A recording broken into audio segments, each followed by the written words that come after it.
Welcome to the Capstone Conversation, where you learn about what's happening in the greater East Bay. I am your host, Jared Asch. Today, we are going to travel to Livermore and learn about how the arts affect the community of the Tri-Valley, as well as the rest of the East Bay region. We're going to tie it into building communities as our communities continue to evolve here in the East Bay, and we're going to tie it to economic development in the region. Today, I am joined by Chris Carter and Ruth Eggerman from the Livermore Valley Community Arts. Welcome, Chris and Ruth. Would you like to tell us about yourselves and the organization? Chris, do you want to go first? My name's Chris Carter, and I'm the CEO of Livermore Valley Arts. We operate the Bankhead Theater in downtown Livermore, which is a 500-seat theater, as well as the Boswell Arts Center on 8th Street in Livermore, which is an arts incubator with artist studios and space for camps and classes and other arts events. The Bankhead Theater has been around for about 17 years, and we draw annually about 70 to 80,000 visitors a year to our programs. And Ruth?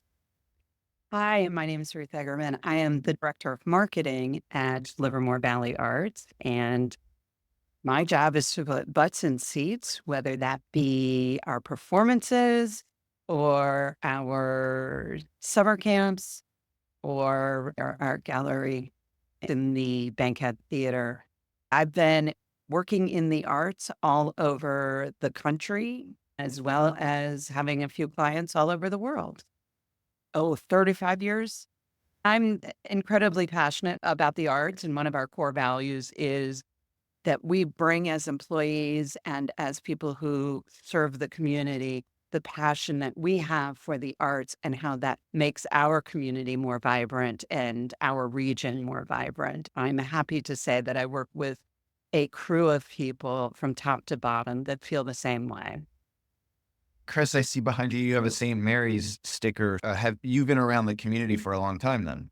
I went to St. Mary's College in the 90s, and I have 2 degrees from there. I've been around the East Bay ever since I started college all those years ago. Let's talk about size and comparison to other art institutions in the region of the greater East Bay. 80,000 visitors. How do you compare in terms of size and programming to everything from Oakland to Solano? We're 500 seats and very active. We have about 140 programs a year in the theater space, and we do programs outside on the plaza for the community, and we have arts and camps and classes. We're what you would call probably a mid-size arts organization. Our annual revenue is around $4 million a year, $4 to $5 million a year. Comparatively speaking, the Tri-Valley region, between Pleasanton, Livermore, Dublin, San Ramon, and Danville, we're probably the biggest arts organization. We're also unique in that we're independently run as a nonprofit. If you look at the Leisure Center in Walnut Creek, which is slightly bigger, I believe it's close to 800 seats in their primary space. That's a city-owned facility and operated by the city of Walnut Creek. So they operate a little bit differently. They don't present quite as much as we do, and they're more of a renter organization. The Gallo Center in Modesto is more like us, but it's a larger scale space. I would consider them a large-scale performing arts venue versus what we are. It's got its pluses and minuses. The pluses is intimate, so there's not a bad seat in the house. The drawback is sometimes it's hard to bring in certain artists because of their fees. You want to keep the ticket prices reasonable and accessible for everybody in the community. We're always balancing ticket scale versus the artists that we want to have.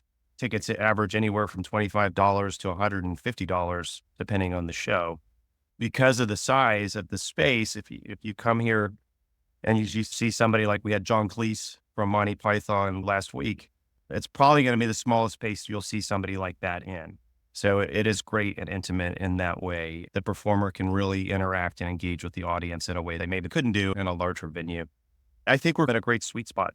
The other thing about us relative to some other venues, if you think about Yoshi's or the Fox Theater in Oakland, that we're in the heart of downtown Livermore. Parking is free. It's very accessible. There's restaurants everywhere. It's very vibrant. We're the anchor space for downtown Livermore, which we're very proud of. That's what distinguishes us from some of the other spaces. Oshie's is privately owned. The Leisure Center is owned by the city of Walnut Creek. We're a privately run a nonprofit organization. It's a separate business model. And we can take donations, and we have memberships that allow us to subsidize the programs that we do. That's great. And from an economic development standpoint, it brings in people into the downtown. With all the safety and security concerns in Oakland, people would rather go to some other places in the suburbs. And you're drawing people into the community, into the downtown, which then says, let's go out to dinner. That has big impact on the local economy. Absolutely. Ruth, you could probably speak on that too, right? One of the things that I really appreciate about the arts is that it really does fund the local economy. Whenever we spend X amount of dollars to bring people into our theater, we're also bringing people into downtown Livermore.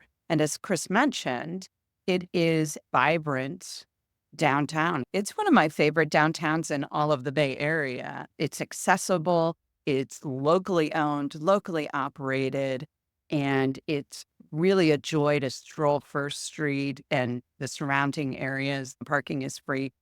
And when we bring people into the theater, we're feeding the restaurants who are feeding our patrons and the shopping. There's bookstores, clothing stores, all kinds of retail. And we're introducing new people to an incredibly lovely town. We have all of the wineries that Livermore has become famous for. They're beautiful and very accessible. You can go up and touch the vines, see the barrel rooms, and come over to the theater and enjoy a great night out and a great day in Livermore. We feel like we're a driver of bringing people from all over the region into Livermore and the region, whether they're coming from San Jose or San Francisco, Oakland. It's not just the Tri-Valley, but we only have 500 seats. But that's the Makes a big difference. You can enjoy the whole experience. Jared, we were part of a survey in 2018 that Americans for the Arts did in Livermore. It was a year-long process to determine what investment people bring to the community when they come for an arts program. On average, a person will spend at least $25 before they set foot in our building. If you times that times 80,000 people that are coming out just for the programs that we're doing, that's a massive economic impact, millions of dollars supporting hundreds of jobs in our city. If you're a community and you want to have a great impact economically on the downtown area or those small businesses, then you need to have a great draw. We think that our space does that, and the work that we do and the programs that we provide do that. It doesn't cover our costs. So that's why we have to fundraise. There's no 500-seat theater in the world that can fully cover themselves just through ticket sales alone. The fact that we're a nonprofit really gives us the freedom and the liberty to bring these great artists in, because we're able to underwrite a part of what we do through the donations and contributions of our patrons. We make an investment in the community and bringing people into the community. And we also ask the community to make an investment into us. It's a two-way street. And we get a lot of people who really love us. I've worked for a number of nonprofit performing arts organizations in the Bay Area, and I have never seen such a wonderful audience that participates, that's involved, that's invested in what we're doing, as I've seen in Livermore. And it's really heartwarming. It makes that passion that I spoke about really easy to fulfill. Yeah, and I did. It's sometimes difficult. It's a challenge. Don't get me wrong. Well, we do have a great audience, great support. I did some quick math, and that's $2 million using that basic figures you showed impact on the economy. But then you're right, that doesn't include the jobs you've created for the people who work at the theater and doing the production and supplying you. It does show you the impact that you had. I want to talk about the transition of Livermore and the Tri-Valley over the last 10, 15 years. It has grown tremendously. in lots of ways. The population has diversified, but you have a lot of big businesses that have come in. How has that impacted the theater, both from a revenue standpoint and as a community partner? I like to think one of the reasons why it has grown is because we're here. It's a great amenity for anybody that lives in the community. It has been good for us, and we've grown quite a bit over the last 17 years. On our expense side, we've probably grown about 100% since we've opened. We've probably doubled in what we invest in the arts and our staff in the community than when we started. That continues to grow at a clip of about 5 to 10% a year. So we're in a growth mode, unlike a lot of other arts organizations, which have been contracting, especially since COVID. Livermore, 20 years ago, there was First Street was 4 lanes, right? Now it's two. It was almost like a freeway running through downtown. And they did a great job of being intentional in reframing how the community works. And the Bankhead Theater was one of the cornerstone projects for that. But they've done a great job of being welcoming to businesses, making it easy for them to get going, being supportive. The city is pretty focused on that. And I think it's shown in the growth we've seen over the last several years. How has that impacted programming? I started here about 10 years ago, and I became in charge about 5 years ago. We've changed our programming quite a bit since we began. When we first opened 15, 17 years ago, the programming was more for an older crowd, fine arts. Now we've really expanded our programming to appeal to a broad array of ages and interests. It's multidisciplinary. We still have wonderful fine arts programs like the opera and the symphony, but we also have comedians. We have family shows, and we do shows that highlight different cultures like Hispanic heritage and South Asian dance. And we do programs outside on the plaza we do school performances all the time. This year, one of the new things that we've done is an immersive art exhibit. We produce it from scratch. If you come here right now, you can go on the stage of the theater and sit inside a structure that's 20 by 40 feet and be surrounded by projections of space. It's super cool. And we've had over 600 students come through in the last couple of weeks just to see this program. We've really tried to expand our programming to broaden our base as much as possible. Ruth, how many patrons do you say are on our list right now? Is it Um, like I think we have about 33,000 active people on our list. it continues to grow? So we've tried to make a concerted effort to broaden our offerings, and it's been paying off. Let's talk about those students and the next generation of kids with art. You're competing against Instagram, lots of gaming and other things. Do you see the same interest, or how do you capture that attention? And I ask as a dad of 3 elementary school girls. What do you think, Ruth?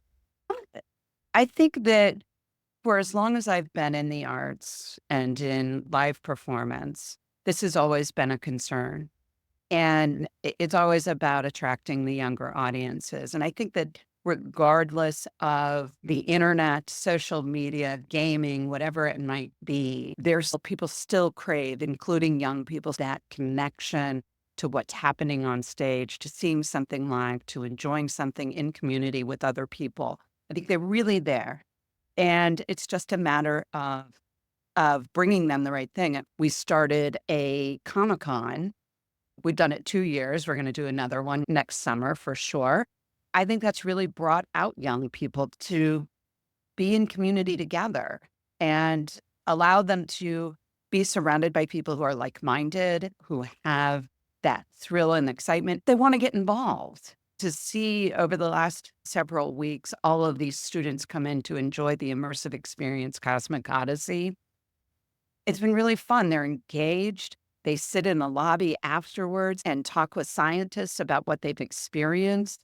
That's a big part of it, is just reminding them that this is here. And our role in all of that is to teach them how to be audience members. how to enjoy, how to sit there and engage with what's happening on stage. The intimate environment of the Bankhead Theater is right for that because it is intimate and they can see how what they do in the audience affects what happens on stage and vice versa. I think it's a really exciting thing. I think that we need to make sure that schools and parents know that they can come and they can bring their children and they can experience it. And it goes up. Like we brought in American authors back at the end of October, and it brought a lot of young people out. They got up and danced and they were doing things differently than some of our older audiences, and that's fine. We have to embrace that too and share that experience with everybody. However you want to embrace it as a patron, here we are. We're here to make that happen for you. Jared, I'll tell you, you're watching your favorite comedian on your phone, you might chuckle. If you see your favorite comedian live with 500 other people, you're going to laugh a lot harder. You're going to feel it more intensely. And that's the beauty of live performance, right? No matter how much we're on our screens, you're not going to capture the feeling you get when you're experiencing it in community with other people. I think that's what makes it brilliant and wonderful. When my kids were born, I thought my wife and I used to go to symphony and stuff. And I said, oh, we're going to do all this stuff with our kids. No, you're not going to take your kids to the symphony in San Francisco. It's expensive. It's hard. But we're right here down the road. When I started working here 10 years ago, all of a sudden my kids have this great accessible experience in the theater. I love that we can provide that. Ruth, you Yeah. want to add something? I did. The live performance is unique every single night.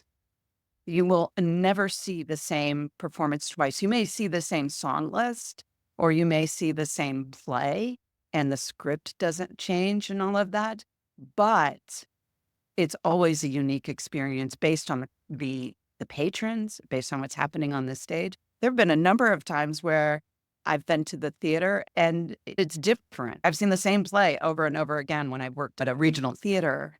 And yet every night there's something unique and exciting that makes it, you can watch the same video, like Chris said, a million times and chuckle to yourself or be awe-inspired. But when you're sitting in the theater and it's happening and you feel it, you hear it, you feel it reverberating through your body, that's unique and it's fun and it's different and you're going to enjoy that. I'm very much to go experience it. When we had Assemblymember Bauer Cahan on the podcast, she was talking about mental health in youth and getting ahead of it. And part of it, she said, was you need to be with people. And you're talking about providing that experience. Let's talk about particularly lower income students and youth in your area. As a nonprofit, can you uniquely help bring in people who might not be able to afford those prices and everything? We do. And we're fortunate. We're close by to a couple of Title I schools. And when we have school programs and school matinees, they're always first on the list to come out and participate. I'm so glad that we can do that. Every show we do, we try to make sure at least one row of tickets is at least $25. We also have established a few key partnerships. There's a program called VetTix that we participate in, and they provide tickets to live performance for veterans. And so we donate those tickets to them. The veterans come to the performances. Our ongoing partnership with Open Heart Kitchen. And they have they work at a site right down the road from us. When we have open seats, we'll send them some tickets and they'll send some of the people that live there here to enjoy a night at the theater. We think that's important to make sure we give people those opportunities as well. We don't want to be exclusive. We do have a lot of great programming out on the plaza in front of the theater that's free for anybody. We do multiple celebrations throughout the year to celebrate different cultures that thousands of people come out to. It's dance, it's music, it's food, and it's all free. We're really happy to be able to provide that to the entire community. They're around the holidays. It gives people who normally wouldn't have a chance to come to the theater to enjoy an experience. And going back to the mental health question, when we're in community together and we're experiencing this and we're finding a moment to detach. And I think there's been a lot of those moments this year for sure, for me personally, for us as a community globally. There's a lot going on that can be very distressing. And then when you walk into the theater and you sit down at your seat, you're really letting go of that for 90 minutes, for 2 hours, and it feels good. It feels good. We're not doom scrolling and we're not hyper focused on what's wrong in the world. We're in that moment. We bring those moments over and over again throughout the year to make it easier for us to just detach, even for a couple of hours, from all of the craziness. That's a great point. In the theater, you are forced to not be on your phone. You get shunned for doing that. I bring my kids to the leisure center because I'm near there. We do have to pay for parking, but they do a good job of the children's performances there. Yeah. We've seen things from Robin Hood to Cinderella and Snow White, and they have loved it. They invite all the kids to sit up on stage, and I think that's been really rewarding. They did not feel the same way about the ballet, though. If you can go to these theaters here in the East Bay versus the $100+ tickets in San Francisco, it makes it much easier to be here in our communities. Absolutely. You've, in addition to, you are a good size theater, you've got small theaters in places like Lafayette, Benicia, very community based, that have had a lot of financial trouble. What are your thoughts on those theaters and how can they survive? They're not even going to attract American authors. How can they bring that community energy that you guys have created to their communities and be a part of that movement? Go ahead, Ruth.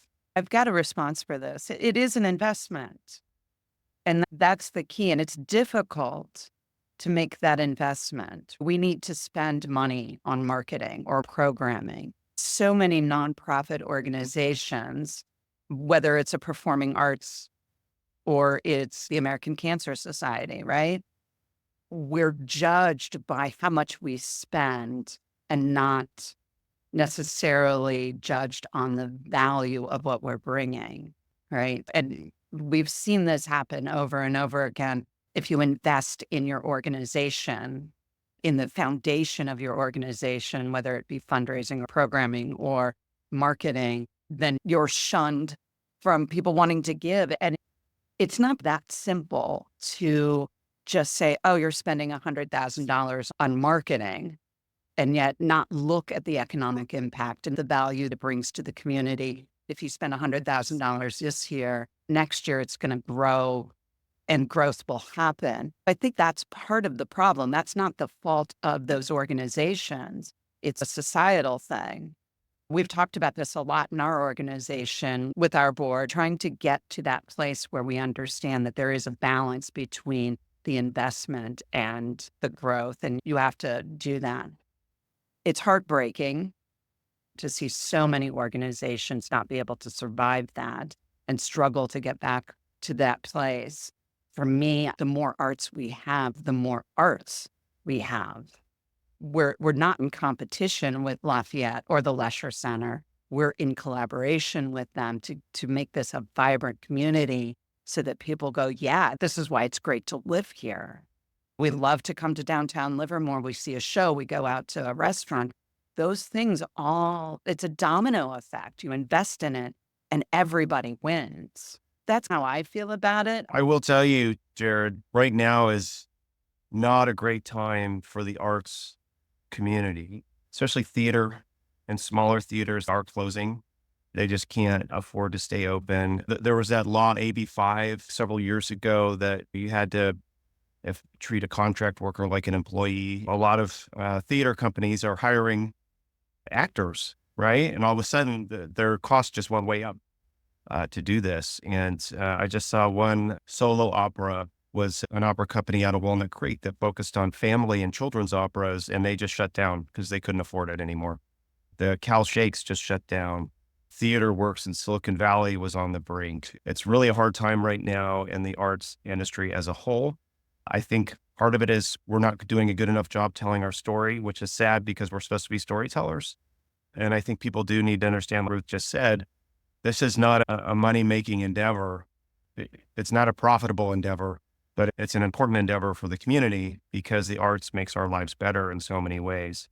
and we desperately need it during times of distress. The arts are the only outlet that people might have.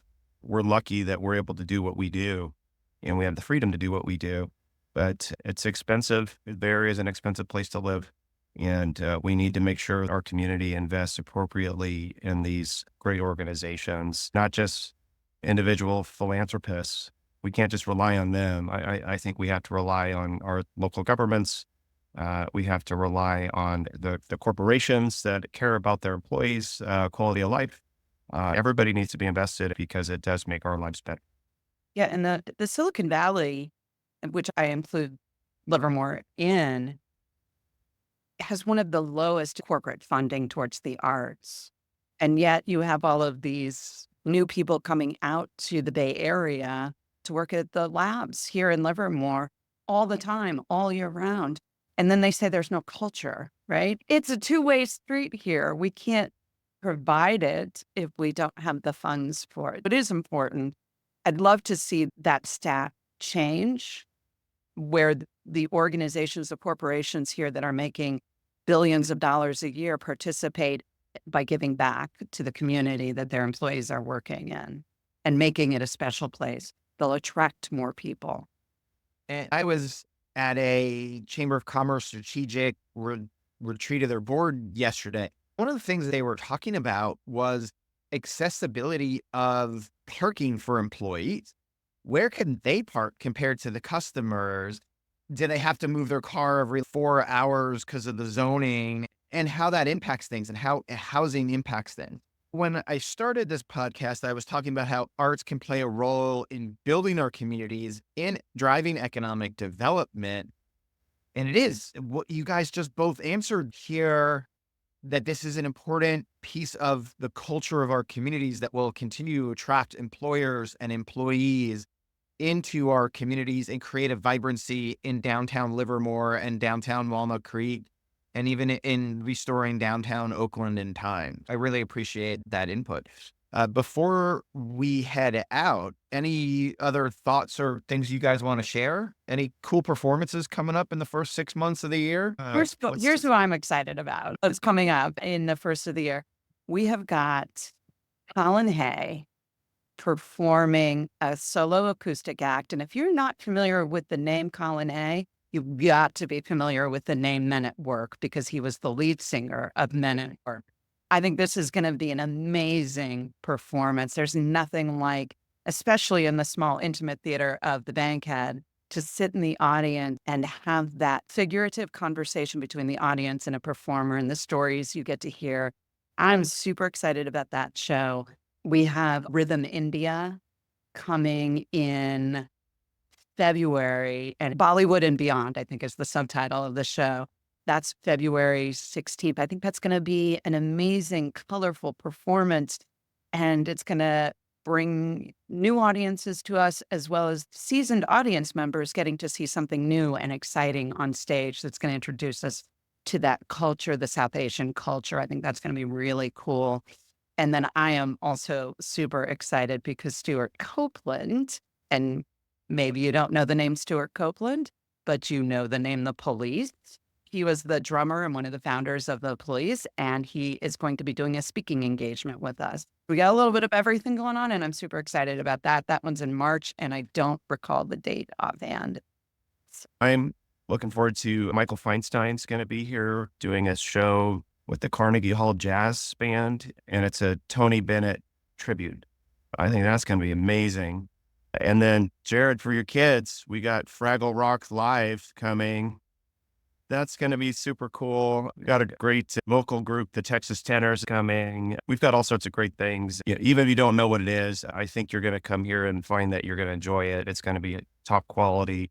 Work with Ruth helps me out, but I curate the season and we work on it together. We spend a lot of time figuring out what would this community like and what can we afford and how can we make it work. And it's a fun process.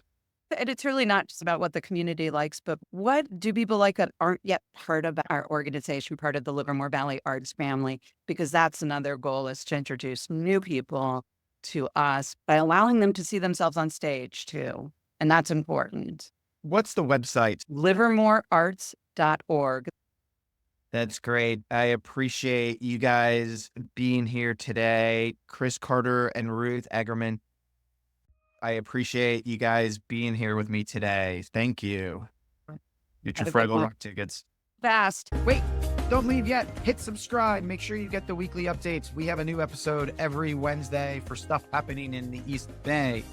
In the meantime, follow me on LinkedIn, Jared Asch, or check out our firm where we have a weekly newsletter and blog at Capstone Government Affairs on LinkedIn. Thanks for joining us today on the Capstone Conversation.